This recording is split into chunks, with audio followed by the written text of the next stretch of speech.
Fala galera, tudo bom? Estamos aqui para a nossa aula 3. A nossa aula 3 da revisão Enem Online de Biologia comigo. Olha! Ela vai falar sobre fisiologia humana. Gente, na nossa primeira aula nós conversamos sobre bioquímica, sobre citologia. Na nossa segunda aula nós conversamos sobre histologia. E agora nós estamos trabalhando com fisiologia humana, que é um tema muito importante, que cai bastante na prova do Enem. O primeiro sistema que a gente vai trabalhar, na verdade a primeira função fisiológica é a da digestão, com o sistema digestório. Então das questões 1 a 4, nesse primeiro momento, a gente vai trabalhar com digestão.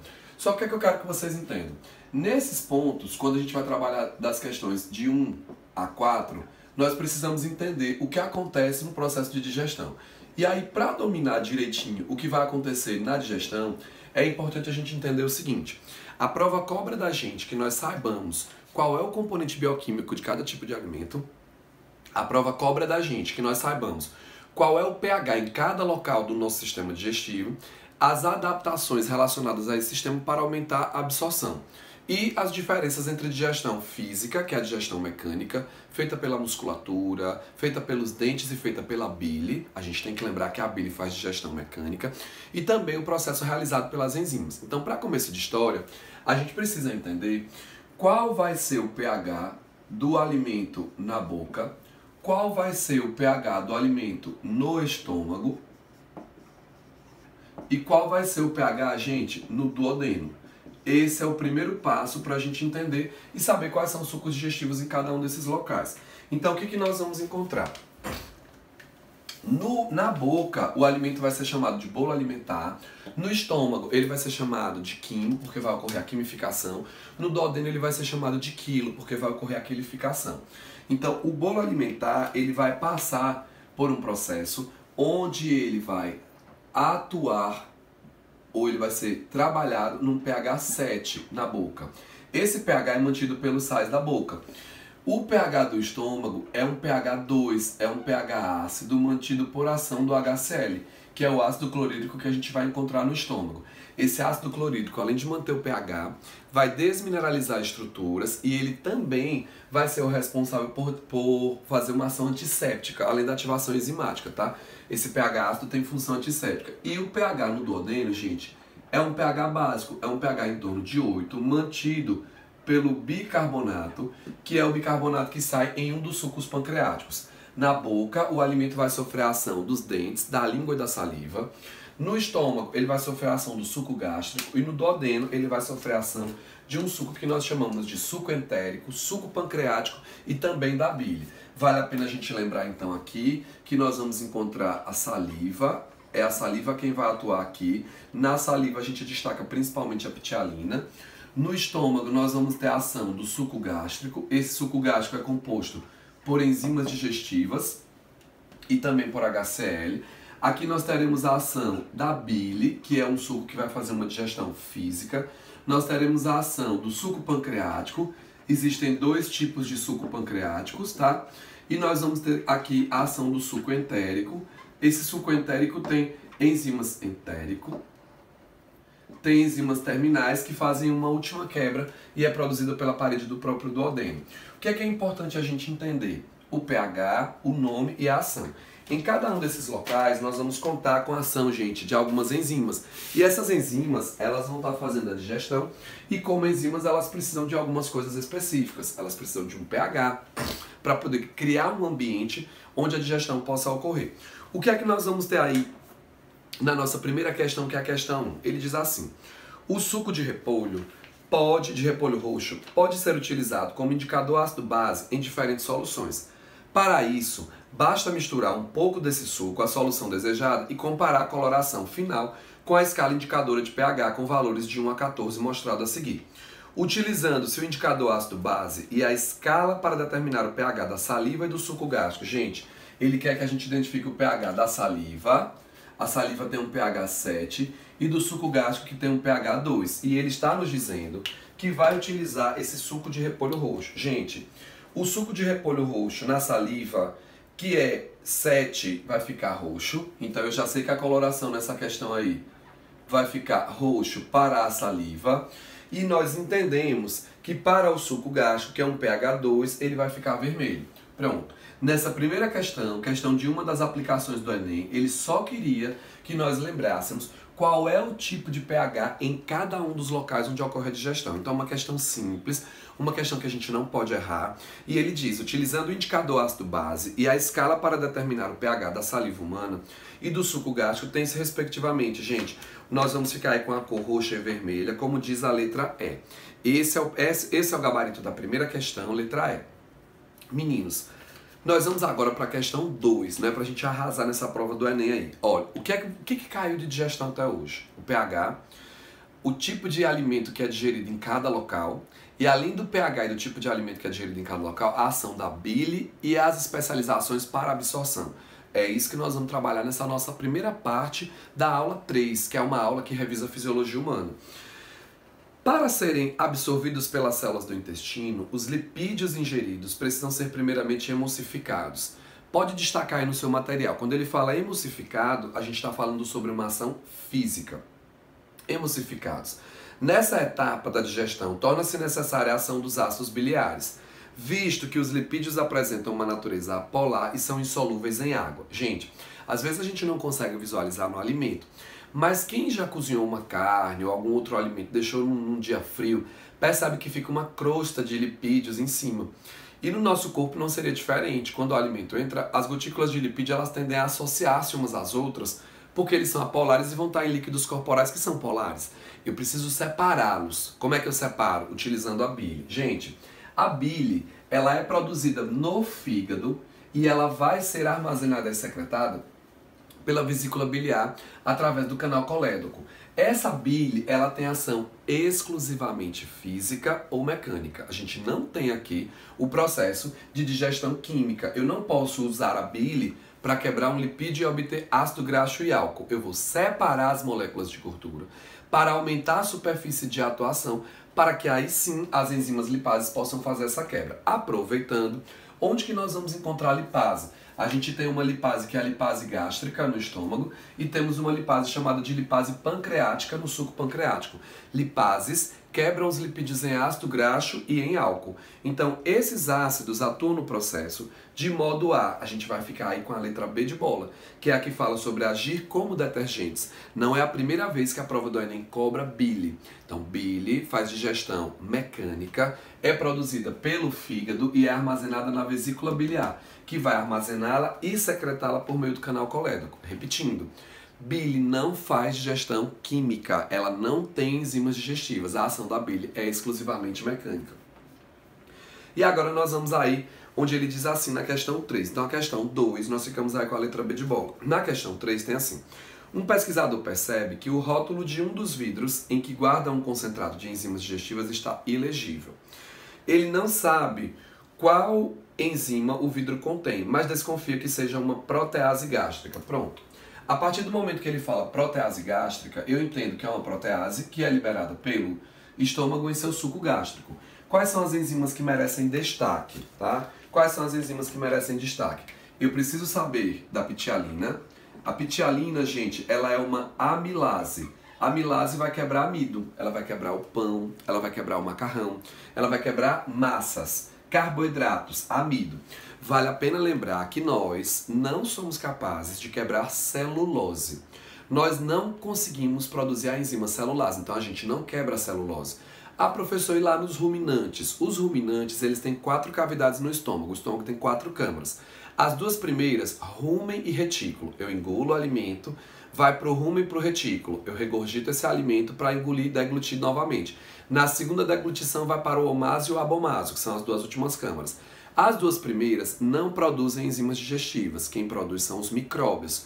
Lá nós vamos encontrar bactérias e protozoários que têm a capacidade de produzir a celulase. E a celulase é essa enzima que vai produzir, que vai quebrar a celulose. Nós animais não produzimos. Mas os micróbios que podem viver em nosso sistema digestivo, como é o caso de ruminantes, eles têm essa capacidade. A ptialina não quebra a celulose, a ptialina é uma amilase. Outra coisa importante é que nem tudo precisa ser digerido. Álcool, aminoácidos, glicose, água, sais minerais, eles já são diretamente absorvidos, tá? No suco gástrico, nós vamos encontrar, por exemplo, a renina, que vai coagular as proteínas do leite, tá? Lembrem-se que uma coisa é a alergia do leite, Outra coisa é intolerância à lactose. A alergia do leite é uma reação imunológica à proteína do leite. Intolerância à lactose, eu não consigo digerir a lactase, tá? Eu não consigo digerir a lactose, porque eu não produzo em quantidades insuficientes a lactase que vai estar no suco entérico. A gente encontra aqui renina, a gente encontra lipase gástrica, apesar de que a gente encontra uma lipase no suco pancreático, e nós vamos encontrar aqui principalmente a pepsina. A pepsina, gente, é uma protease gástrica. Ela é liberada como pepsinogênio e depois ela volta, né, e aí ela é ativada pelo HCl e pelas próprias pepsinas para poder começar a quebrar. Se ela é protease, ela vai atuar sobre carnes, tá? Ela vai atuar sobre carnes. Lipases vão atuar sobre bacon, óleo, gordura, sobre o que tem a gordura, lipídio. A bile não tem enzimas digestivas e no suco pancreático a gente destaca algumas enzimas. Do suco pancreático, vale a pena a gente destacar a amilopicina. A amilopicina é uma outra amilase, não é a amilase salivar, que a amilase salivar atua em pH 7, é uma amilase pancreática. A gente tem aqui também tripsina, que é liberada como tripsinogênio, e quimiotripsina, que é liberada como quimiotripsinogênio, que são proteases. Nós vamos encontrar também lipases, que quebram os lipídios. Vamos encontrar nucleases, que quebram DNA e RNA em nucleotídeos. E aí, por fim, no suco entérico a gente vai encontrar maltase, sacarase, lactase, dipeptidases, peptidases, nucleotidases, que vão quebrar os nucleotídeos resultantes dessa primeira digestão, e lá a gente vai fazer a absorção. Então é muito importante a gente ter esse entendimento. Por quê? Olha o que diz agora a questão 3. Esse pesquisador, ele não sabe o que é, mas ele desconfia que seja uma protease gástrica. Sabendo que a digestão no estômago é ácida e no intestino é básica, ele monta 5 tubos de ensaio com alimentos diferentes, adiciona o concentrado de enzimas em solução com pH determinado e aguarda para ver o que aconteceu. O tubo de ensaio em que a enzima deve agir para indicar a hipótese dele, qual é a hipótese, gente? A hipótese dele, ele está desconfiado que nesse tubo tenhamos uma protease gástrica. Vamos registrar isso aqui. Se ele acha que existe uma protease gástrica, é necessário que ela quebre uma proteína, e sendo uma protease gástrica, para ela quebrar uma proteína, é necessário que a gente tenha o que, gente? Um pH ácido. Então vejam só, cubo de batata não serve, porque cubo de batata é amido. Pedaço de carne serve, clara de ovo serve, agora porção de macarrão, não, porque porção de macarrão, gente, é amido. Bolinha de manteiga também não serve, porque bolinha de manteiga vai ser lipídio. Então, na letra B, que é a nossa resposta, o pedaço de carne em solução com pH 5 serve, porque o pH está ácido, ela é uma protease gástrica. A clara de ovo cozida em solução com pH 9 não serve, porque sendo uma lipase gástrica, a gente entende que ela vai atuar no pH 2 e não no pH 9, que é o pH do duodeno. pH do duodeno, diga-se de passagem, mantido pelo bicarbonato do suco pancreático. Então, na questão 3, nós vamos ficar com a letra B de bola. Gente, ainda sobre digestão, olha o que nós temos na questão 4. Para verificar melhor a digestão de lipídios, pronto, digestão de lipídios, eu vou contar com as lipases, tá? E vou contar com a bile. Mas a bile, ela vai acelerar o processo, não por ser enzima, mas por quebrar aquela junção que tem entre os lipídios para aumentar o contato das enzimas com essas gorduras e ocorrer a digestão. Então ele diz, para verificar a digestão de lipídios, foram colocados em 5 tubos de ensaio óleo de soja, água e secreções digestivas, em diferentes valores de pH. Como indica a tabela, o volume de cada substância utilizado por tubo foi idêntico. E aí nós temos assim, óleo, água, bile num pH 8. Vai ter, ele pergunta no final, unidades de ácidos graxos e glicerol. Traduzindo, onde vai ter digestão química? O tubo 1 não vai ter digestão química, porque o tubo 1 só tem bile. E a bile faz digestão mecânica. Então eu vou ter lipídios, mas eu vou ter os lipídios mais espalhados. Eu não vou ter lipídios sendo quebrados em ácidos graxos e álcool. Tubo 2. Óleo de soja, água, lipase pancreática. Estaria tudo ok se não fosse o pH. A lipase pancreática, ela vai atuar num pH 8 e não num pH ácido, como ele coloca aí, que é o pH 3. Tubo 4. Óleo de soja, mais água, mais lipase pancreática. Tá certo? Tá. pH 8. Ok. Vai ter digestão? Vai. Vou ter aí ácidos graxos e glicerol. Tubo 5, óleo, água, lipase pancreática e bile. Ok, melhor ainda, porque eu vou ter bile, eu vou ainda acelerar esse processo. Então, ó, Unidades de ácidos graxos e de glicerol serão encontrados em quais tubos? Tubos 4 e 5, como temos na letra E, sendo que no tubo 5 essas unidades serão produzidas mais rapidamente. Por quê? Porque eu vou ter a ação da bile, que é uma ação que? Mecânica, gente. A bile tem uma ação mecânica. Então, ó, tirando isso, o que caiu na prova do Enem? Microvilosidades, tá? Para quem não lembra, gente, ó, lá no intestino nós vamos encontrar microvilosidades e vilosidades intestinais. O Enem usou uma questão sobre o sistema digestivo de uma serpente e ele falava sobre aumentar a superfície de absorção. E no ano anterior ele colocou a própria esquema, né? Então, eu tenho dobras no intestino, essas dobras aqui na luz intestinal são dobras que vão aumentar o contato do alimento com o intestino, aumentam a superfície de absorção, são as chamadas vilosidades. Mas além dessas vilosidades, quando eu vou analisar o epitélio intestinal, as células são altas e elas apresentam dobras na membrana plasmática e essas dobras aqui elas são chamadas de microvilosidades. Então nós temos aqui, ó, vilosidades no intestino e nós temos aqui, gente, as microvilosidades no epitélio intestinal aumentando a superfície de absorção. Nós vamos encerrar a primeira parte da nossa aula 3, que é a aula de fisiologia humana, falando agora sobre uma outra função básica, que é a função da respiração. Então, para a questão 5, nós iremos trabalhar aqui com uma coisa chamada EPO. EPO é a eritropoetina. A eritropoetina ela é responsável pela produção de hemácias. Olha o que nós vamos ter. A eritropoetina é um hormônio endógeno de natureza glicoproteica, sintetizado principalmente em células epiteliais que revestem os capilares peritubulares renais. Cerca de 90% da EPO produzida no organismo é sintetizada pelos rins e 10% o restante pelo fígado, cérebro, útero e pulmões. Esta citosina é responsável pela produção de células vermelhas, bem como a diferenciação eritrocitária e o início da síntese de hemoglobina. O estímulo para que a EPO seja liberada. Gente, o que essa EPO faz? Ela estimula a síntese e o amadurecimento de hemácias. E a gente precisa lembrar que mais de 90%, mais precisamente 98% do O2 que a gente transporta como oxihemoglobina, que a gente vai estar comentando nas outras questões dessa parte de fisiologia. Então, quando é que eu entendo que eu devo produzir mais hemácias? Quando está chegando menos oxigênio lá para o meu sangue, para os meus tecidos. Então, o estímulo para que a EPO seja liberada pelas suas fontes endógenas, letra A, hipóxia tecidual, perfeito. Quando eu digo a você hipóxia tecidual, esse hipo está indicando que está o quê? Abaixo. Eu estou com uma quantidade menor de oxigênio chegando para os meus tecidos e eu entendo que eu preciso produzir mais hemácias para suprir isso aqui. Isso acontece, por exemplo, gente, na altitude. Em lugares de altitude elevada, a pressão é menor, a quantidade de oxigênio disponível é menor.